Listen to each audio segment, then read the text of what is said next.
Halo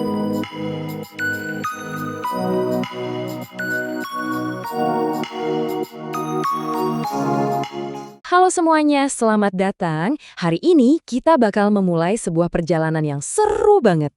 Sebuah petualangan buat ngerti gimana sih caranya kita menemukan pengetahuan baru. Anggap aja ini peta buat para penjelajah modern kayak kita semua. Nah, ini dia nih pertanyaan kuncinya, ya kan? Setiap penjelajahan itu kan selalu dimulai dari sini. Dari rasa penasaran, dari satu pertanyaan yang minta banget buat dijawab. Yuk kita bongkar misteri ini bareng-bareng. Oke, kita langsung masuk aja ya.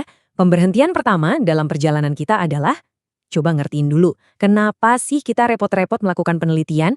Sebenarnya apa tujuan dari semua pertanyaan-pertanyaan ini?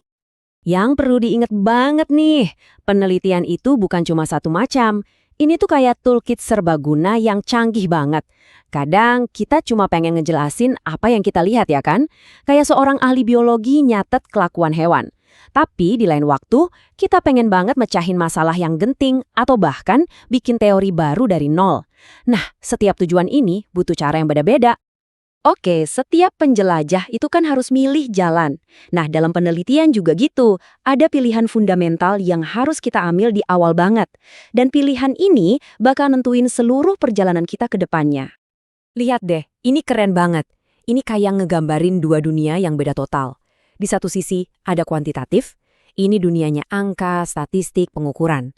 Di sisi lain ada kualitatif, ini dunianya cerita, makna, pemahaman yang dalam. Dua-duanya penting banget loh. Tapi khusus buat hari ini, kita bakal jalan-jalan di jalur angka. Nah, karena kita udah milih jalur kuantitatif, sekarang waktunya kita buka toolkit kita. Setiap alat di sini tuh udah dirancang khusus buat pertanyaan yang beda-beda, buat medan tempur yang beda-beda juga. Alat pertama kita, survei. Gampangnya, bayangin aja kayak survei elektabilitas sebelum pemilu. Cuma dengan nanya ke 1.000 orang, kita bisa dapat gambaran yang lumayan akurat tentang apa yang dipikirin jutaan orang. Itulah inti dari survei. Kita nyicipin sepotong kecil kue buat tahu rasa keseluruhan kuenya. Nah, ini dia kekuatannya. Kita bisa bikin kesimpulan umum dari sampel kecil buat populasi yang besar. Analogi ini pas banget sih. Survei itu kayak ngejepret satu momen. Jadi kita dapat gambaran yang jelas tentang apa yang lagi terjadi saat itu juga. Ini bukan film yang nunjukin perubahan ya, tapi lebih kayak satu foto yang tajam dan fokus. Lanjut, ada metode komparatif. Nah, ini nih alat detektif kita. Misalnya nih, kita lihat nilai murid di sekolah A kok kayaknya lebih tinggi terus ya dari sekolah B. Kita kan nggak bisa mubah apa-apa tuh, tapi kita bisa mulai investigasi. Kita bandingin faktor-faktor yang emang udah ada. Kurikulumnya gimana, fasilitasnya, cara ngajarnya, buat nyari tahu apa sih kira-kira penyebab bedanya itu? Jadi peneliti di sini tuh perannya kayak sejarawan atau astronom. Mereka kan nggak bisa ngutak-atik masa lalu atau mindahin bintang ya kan.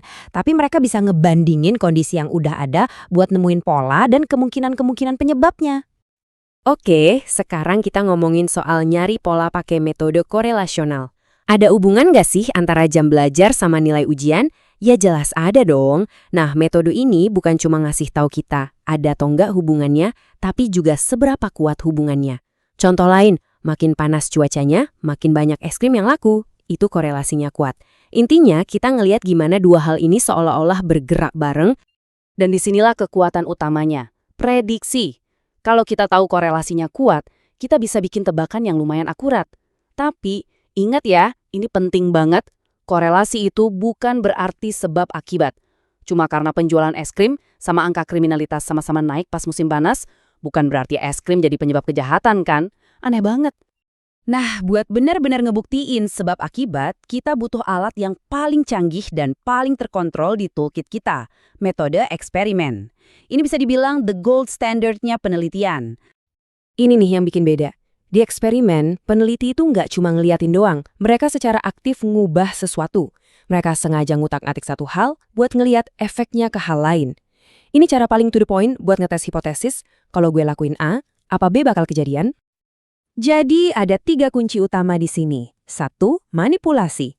Kita harus cara aktif ngubah sesuatu, ini namanya variabel bebas. Satu-satunya hal yang sengaja kita utak-atik. 2. Kontrol. Kita harus bisa ngontrol faktor-faktor lain, biasanya pakai kelompok pembanding yang nggak dapat perlakuan apa-apa. Dan yang paling krusial, nomor 3, penugasan acak. Subjeknya harus dimasukin ke kelompok secara random, biar kita yakin dari awal mereka semua setara. Tanpa tiga-tiganya, itu bukan eksperimen beneran. Tapi, ya secanggih-canggihnya alat, pasti ada aja kerikil tajamnya. Dalam eksperimen, kita nyebutnya ancaman validitas. Ini tuh hal-hal yang bisa ngerusak hasil kita dan bikin kita salah ambil kesimpulan. Ancaman pertama itu sejarah. Maksudnya gini, bayangin kamu lagi ngetes metode ngajar baru yang keren banget. Di tengah-tengah jalan, beberapa murid kamu ternyata ikut bimbel di luar. Nilai tes mereka mungkin jadi naik, tapi itu karena metode kamu atau karena bimbelnya? Jadi bingung kan?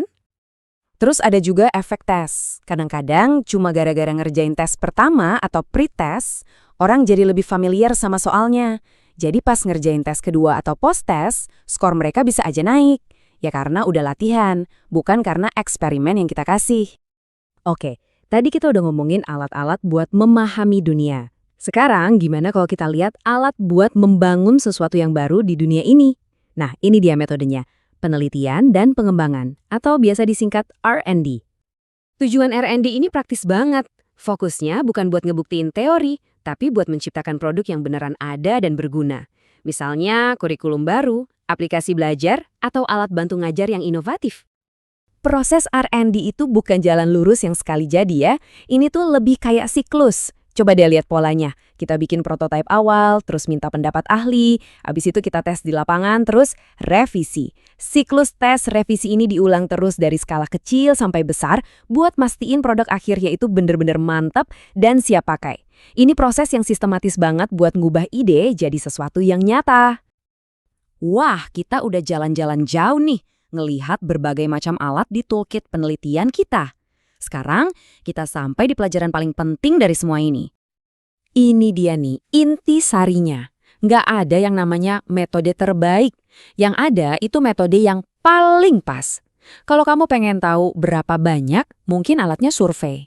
Kalau kamu pengen tahu apakah A menyebabkan B, kamu butuh eksperimen. Jadi selalu mulai dari pertanyaan kamu dulu, baru biarin pertanyaan itu yang nuntun kamu milih alat yang benar.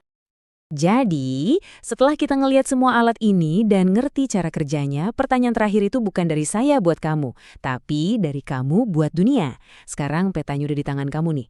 Penjelajahan apa yang mau kamu mulai? Pengetahuan baru apa yang lagi nunggu buat kamu temukan?